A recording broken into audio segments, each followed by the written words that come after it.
Hello students, कैसे हो आप सभी। उम्मीद करती हूँ बहुत अच्छे होंगे और बहुत ही मन लगाकर अपनी पढ़ाई में लगे होंगे। आज हम पढ़ने वाले हैं क्लास 10th का विज्ञान का चैप्टर नंबर फर्स्ट। चैप्टर का नाम है रासायनिक अभिक्रियाएं एवं समीकरण। और आज हमारे इस चैप्टर की पार्ट नंबर 13 मतलब वीडियो नंबर 13 है। इससे पहले मैंने आपको इस चैप्टर की 12 वीडियोस करा दी है, प्लेलिस्ट बनी हुई है। अगर आपने उन्हें नहीं देखा है तो उन्हें भी देख लीजिए और चैप्टर को क्रम से ही पढ़िए स्टार्टिंग से। तो आज हम पढ़ेंगे संसारण के बारे में, संसारण होता क्या है, और एक पढ़ेंगे हम विकृत गंधिता के बारे में। तो सबसे पहले हम पढ़ेंगे संसारण के बारे में। संसारण होता क्या है। जो संसारण होता है ना, ये आपको आसपास दिख जाएगा आपके घर में ही। अगर आप कोई लोहे की वस्तु लेके आते हो, क्या लेके आए, लोहे की वस्तु, लोहे का दरवाजा लगाया आप ये मान लीजिए, और आपने उस पर पेंट नहीं किया। क्या नहीं किया उस पर पेंट।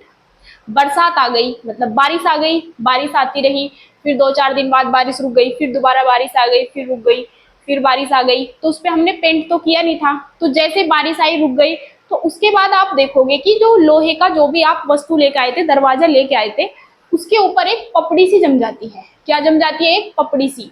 कैसी पपड़ी होती है, थोड़ी रेड रेड सी पपड़ी जम जाती है उसके ऊपर। और जब आप उसे ऐसे करते हो ना, तो वो नीचे झड़ के गिरने लगती है।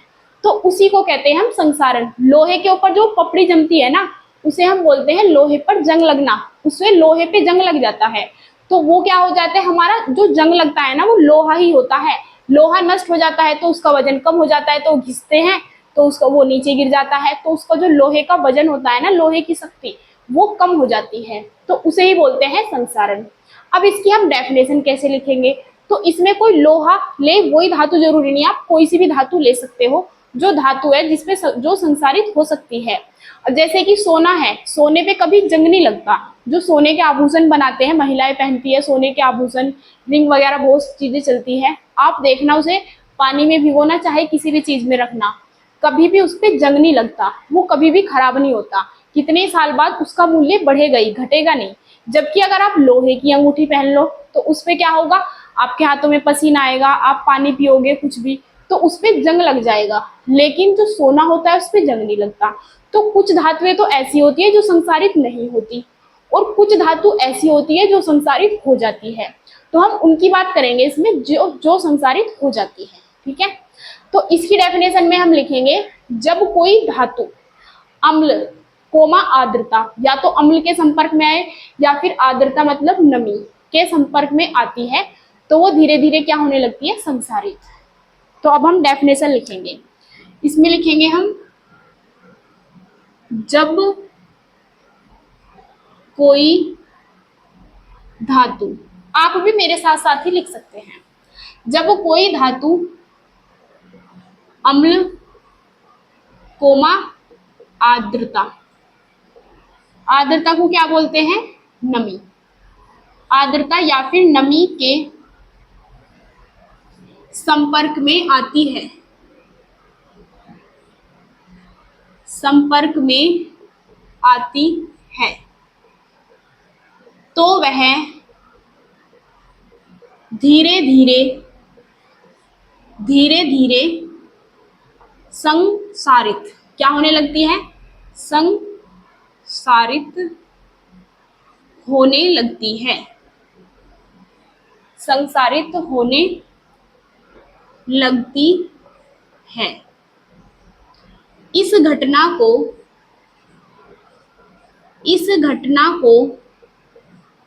संसारण कहते हैं। क्या कहते हैं इस घटना को, संसारण कहते हैं। अब हम इसका भी उदाहरण लिखेंगे, संसारण होता क्या है, उदाहरण बताओ। तो उदाहरण में हम क्या बता देंगे, लोहे पर जंग का लगना। क्या बताएंगे हम संसारण का उदाहरण, लोहे पर जंग का लगना। जंग, आप इसे जर बोलते होंगे, जर लग गया जर, तो इसे जंग बोला जाता है, जर नहीं बोलना है आपसे, आपको क्या बोलना है, जंग। लोहे पर जंग का लगना, ये हो गया हमारा लोहे पर जंग का लगना। अब हम दूसरा उदाहरण दे सकते हैं। आपने देखा होगा जो चांदी होती है ना, चांदी वो कभी कभी काली पड़ जाती है। क्या पड़ जाती है? काली। वैसे तो चांदी का रंग कैसा होता है? सफेद सफेद होता है, लेकिन कुछ समय बाद वो या कहीं कहीं की किसी किसी की पड़ जाती है काली, तो मतलब वो संसारित हो जाती है। क्या हो जाती है? संसारित। तो इसमें हम लिखेंगे चांदी के ऊपर काले रंग की परत का चढ़ना। काले रंग की परत का चढ़ना किसका उदाहरण है? ये आपका संसारण का। अब जो संसारण होता है इसके हम बचाव भी कर सकते हैं। भाई अगर हमें लोहा है हमारा, ऐसे तो यूं ही लाते रहेंगे हम दरवाजा और वो खराब होता रहेगा, गलता रहेगा लोहा, तो उसे हम बचाने के लिए क्या करते हैं? हम उस दरवाजे पर पेंट कर देते हैं। क्या कर देते हैं? पेंट। तो अगर हम उस पर पेंट कर देते हैं ना, तो जो बाहर से वायु होती है ऑक्सीजन, वो जब पानी उस पर गिरता है तो लोहे पे अभिक्रिया नहीं करती लोहे के साथ वो, और जंग नहीं बनाती। तो जो जंग होता है ना, अब हम इसका रासायनिक सूत्र लिखेंगे। तो जंग क्या होता है देखो, तो जंग का रासायनिक सूत्र, रासायनिक सूत्र, तो जो जंग का रासायनिक सूत्र होता है ये होता है Fe2O3 इंटू XH2O। तो Fe है, Fe तो क्या होता है? हमारा लोहा। और ऑक्सीजन क्या होता है? जो ऑक्सीजन ने उससे अभिक्रिया की। अब ये मान लो ये लोहा था, लोहा था, लोहे पे हमने गीला कर दिया, पानी गिर गया, बाहर से क्या आई? Oxygen O2। तो जैसे ही इसने इससे अभिक्रिया की Fe से O ने, तो क्या बना लिया? Fe2O3 और इंटू XH2O। X की जगह हम कुछ भी रख सकते हैं, जल के मोल लेने हैं। तो ये हमारा जंग का सूत्र हो जाता है। अब संसारण से बचाव के उपाय भी बहुत जरूरी है। संसारण ये तो आपको बहुत सिंपल दिख रहा है जी, लोहा गल गया। जो जहाज होते हैं ना पानी के, लोहे के, उनमें भी भारी हानि होती है जब लोहे पे जंग लग जाता है। तो इसी, और मशीनें होती है लोहे की बनी होती है, तो उन सबको हम जंग से बचाने के लिए बहुत सारी युक्तियां अपनाई गई है। तो जो संसारण से बचाव के उपाय है इसे मैं आपको तीसरे चैप्टर में पढ़ाऊंगी, क्योंकि संसारण डिटेल में वहीं पर है। जहाँ पे तो आपने इतना पढ़ लिया यही काफी है। फिर हम संसारण के बचाव मतलब पेंट करके, ग्रीस लगा के, ग्रीस लगा देते हैं ना साइकिल पे भी, जब चैन उतरती है मतलब वो ज्यादा उस पर जंग लग जाता है तो उस पर हम क्या लगा देते हैं? ग्रीस लगा देते हैं। और गैल्वेनीकरण बहुत सारे पढ़ेंगे हम, तो वो हम तीसरे चैप्टर में पढ़ेंगे डिटेल में। इस चैप्टर में ये इतना ही दिया हुआ है तो मैं आपको इतना ही यहाँ पे पढ़ाऊंगी। तो उम्मीद करती हूँ यहाँ तक आपको ये समझ आ गया होगा। अब आप इसका स्क्रीनशॉट लेके नोट कर लीजिए, ये तो समझाने के लिए था। और फिर हम आगे करेंगे विकृत गंधिता, तो आप इसे नोट कर सकते हैं।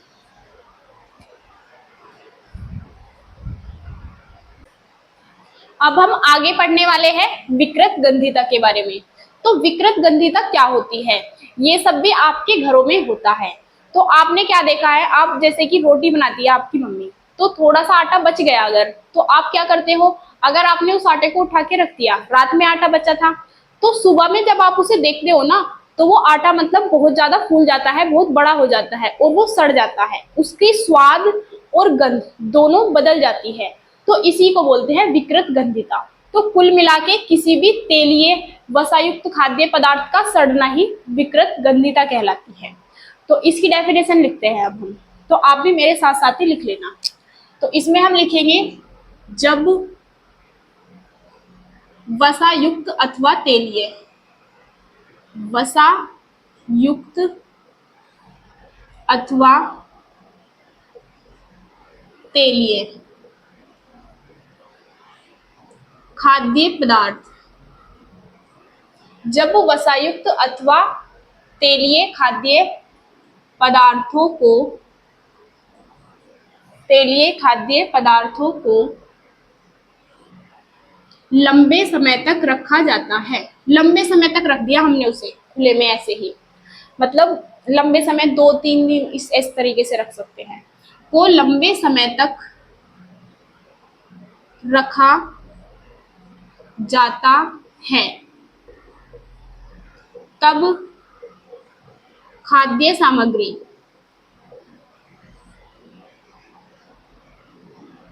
तब खाद्य पदार्थों के गंध व स्वाद बदल जाते हैं। तो गंध भी बदलती है और स्वाद भी। खाद्य पदार्थों की गंध व स्वाद बदल जाते हैं, बदल जाते हैं। तो इस घटना को ही हम क्या बोलते हैं? विकृत गंधिता। तो हम लिखेंगे इस घटना को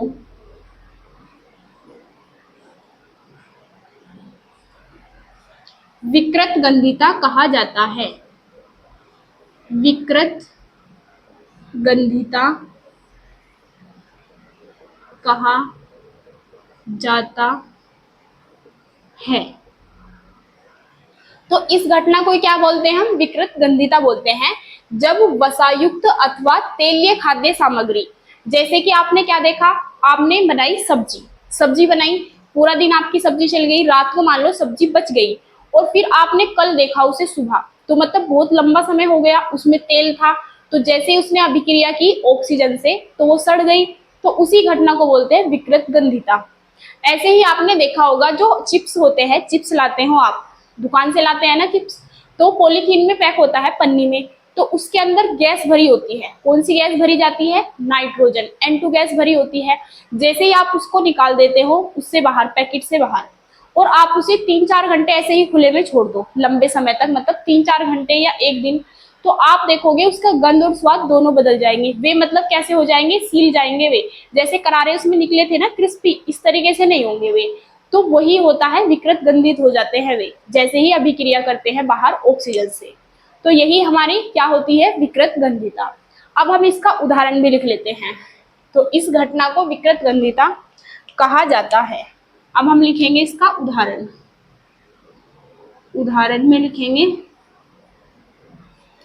नंबर फर्स्ट, गीले आटे का सड़ जाना। अब देखो सूखा आटा कभी नहीं सड़ेगा, जो आपकी टंकी भर के रखते हो ना आटा, बहुत सारा होता है जिसमें, तो वो सूखा आटा होता है, वो नहीं सड़ेगा। लेकिन जब उसमें हम पानी मिला के उसे गूंथ देंगे तो उसे अगर हम लंबे समय तक रखेंगे तो वो सड़ जाएगा। तो उदाहरण में हम क्या लिखेंगे?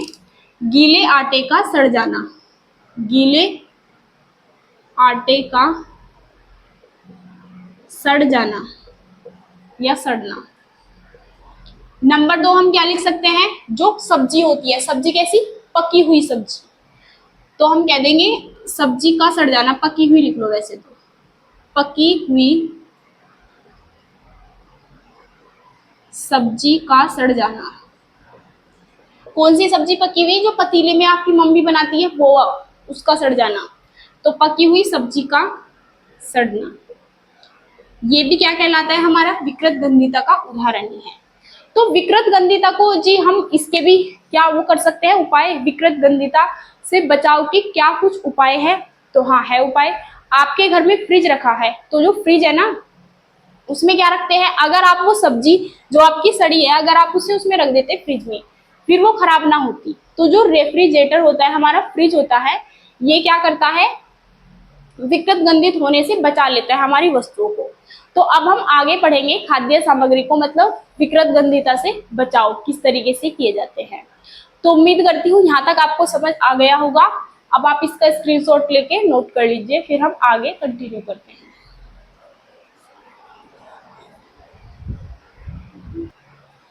अब हम आगे देखते हैं विकृत गंधिता से बचाव। तो विकृत गंधिता मतलब जो सड़ती है वस्तुएं, खाद्य पदार्थ, तो उन्हें बचाव के क्या कोई उपाय हैं? तो अब हम उनके उपाय के बारे में जानते हैं। तो नंबर फर्स्ट, खाद्य पदार्थों को सामान्यतः वायुरोधी पात्रों में रखा जाता है। वायुरोधी पात्र मतलब जिसमें अंदर की वायु बाहर ना जा सके और बाहर की वायु अंदर ना आ सके, वायुरोधी पात्र में जिसे रखा जाता है वस्तुओं को, मतलब उसमें हम भंडारित कर देते हैं, जिससे इनके भीतर ऑक्सीजन प्रवेश नहीं कर पाती। तो इससे क्या होता है? इन वस्तुओं में, खाद्य पदार्थों में ऑक्सीजन प्रवेश नहीं कर पाती। और क्या होता है? और वह विकृत गंधिता से बच जाते हैं। जैसे कि अचार बनता है ना, अचार मार्केट में अचार बनता है, तो देखो कितने साल पहले बन गया होगा, क्या पता जो हम लेके आए हैं वो 1 साल पहले बना है। तो जो उसके पात्र होते हैं, उसके डब्बे होते हैं ना, वो क्या होते हैं? वो वायुरोधी पात्र होते हैं। उसके ऊपर भी उसे पन्नी बिल्कुल अच्छे से पैक कर देते हैं ताकि उसके अंदर ऑक्सीजन ना जा पाए और वो सड़ ना पाए। जैसे ही हम अचार के डब्बे को खोलते हैं, अगर हमने 1-2 महीना ऐसे ही खुला रखा ना, वो खाया नहीं पूरा, तो उसमें आपने देखा होगा फफूंद आ जाती है, व्हाइट व्हाइट फुई बोलते हैं जिसे आप, तो वो विकृत गंधित हो जाता है। लेकिन अगर डब्बा बिल्कुल पैक रहता, वायुरोधी रहता, तो उसमें क्या होता, वो विकृत गंधित ना होता। तो हम क्या करते हैं, खाद्य सामग्री को वायुरोधी पात्रों में भी भरकर रख सकते हैं ताकि उसे लंबे समय तक सही रखा जा सके। अब हम देखते हैं नंबर 2। नंबर 2 हम क्या कर सकते हैं, खाद्य पदार्थों को रेफ्रिजरेटर का मतलब होता है फ्रिज, जो आपके घर में रखा है। तो फ्रिज में भंडारित करने पर भी विकृत गंधिता से बचा जा सकता है। तो जो फ्रिज होता है ना, फ्रिज में भी हम अपने खाद्य पदार्थों को रख सकते हैं ताकि वे खराब ना हो। आपने देखा होगा फ्रिज के अंदर 2-3 दिन तक सब्जी खराब नहीं होती। जैसे ही हम सब्जी खरीद के लाते हैं, मतलब हरी सब्जी, तो अगर हम उसे फ्रिज में रख देते हैं तो ऐसी रहती है फ्रेश की फ्रेश।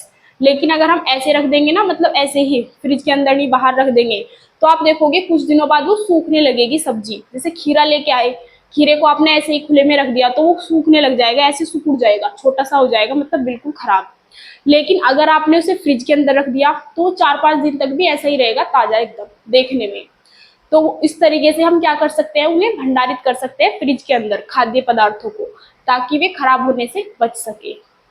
अब हम देखते हैं नंबर 3। नंबर 3 आपने देखा होगा, आलू की चिप्स।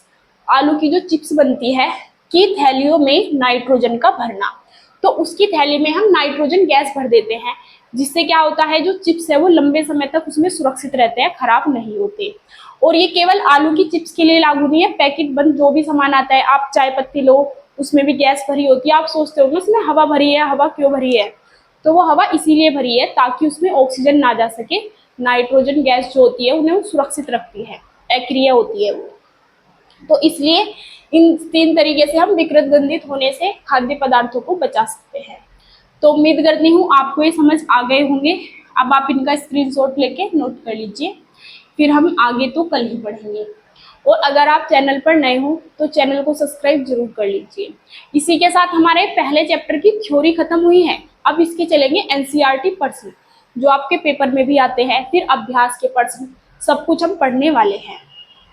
तो उम्मीद करती हूँ सब कुछ आपको समझ आता होगा। वीडियो कैसी लगती है कमेंट बॉक्स में जरूर बताना। अब हम मिलेंगे अगली वीडियो में, तब तक के लिए जय हिंद जय भारत। अब आप नोट कर सकते हैं।